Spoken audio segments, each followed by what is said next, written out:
머니투데이 2025년도 11월 9일자 기사예요. 윤 영치금만 6억 5천만 원. 서울구치소 1위. 대통령 연봉 2.5배. 뭐 좋은 일이네요. 윤석열 대통령이 참 그렇게 구속당해 있는 것이 참 안타깝죠. 윤석열 전 대통령이 지난 7월 재구속된 지 100여일 만에 받은 영치금 보강금이 6억 5천만 원을 넘어서서 서울구치소 1위를 기록했다.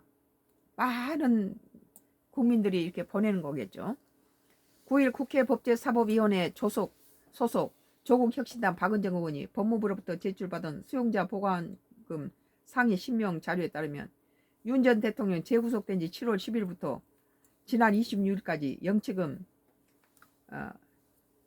총 6억 5,725만 8,189원을 받았다. 그래도 국민들이 윤석열 대통령을 지지하고 아직도 참 마음 아파한 사람이 많다는 소리죠. 윤 전 대통령이 이중 6억 5,166만 720원을 180차례에 걸쳐 출금했다. 윤 전 대통령이 받은 영치금은 올해 대통령 연봉의 2.5배에 해당하는 금액이다. 2025년 공무원 보수 수당 등에 관한 규정에 따르면 대통령 올해 연봉은 2억 6,258만 1,000원이다.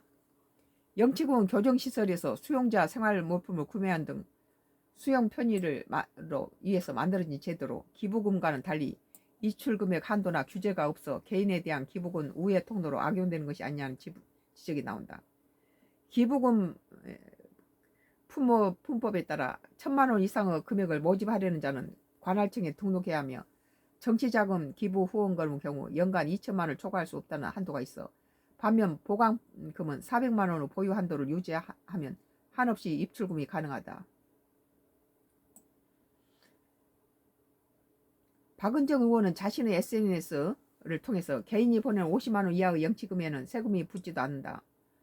1,000만 원 이상 기부금에 대한 신고를 의무화한 관련법에 비춰 현행 영치금 제도는 사실상 윤 어게인의 탈법 정치원에 악용되고 있는 상황이라고 지적했다.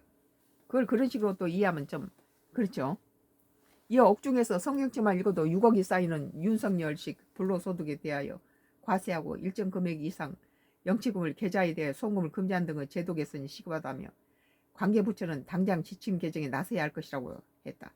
뭐 이것 때문에 또 법을 바꾼다는 거, 이것이 바로 민주당의 병폐예요. 지금 자신들을 위해서는 하루아침에도 법을 몇 번씩 바꾸고. 참 얼마 전까지 대통령직을 했던 사람이 감옥에 가둬서 얼굴이 반쪽이 돼 있는데 국민의 입장에서는 가슴이 아프죠.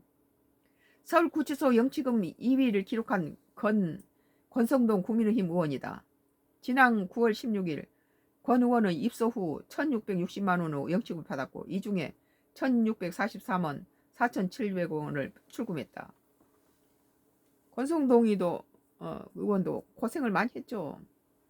한편 지난 8월 10일 서울 남부구치소에 수감된 김건희 여사는 이날부터 지난달 26일까지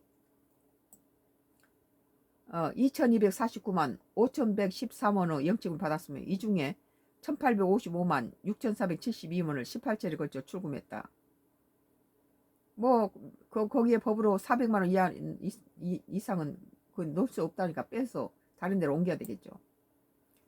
오늘 머니투데이 윤 영치금만 6억 5천만 원, 서울구치소 1위, 대통령 연봉 2.5배라는 기사에 대해서 썬가크루스의 나의 정치 코멘트를 했습니다.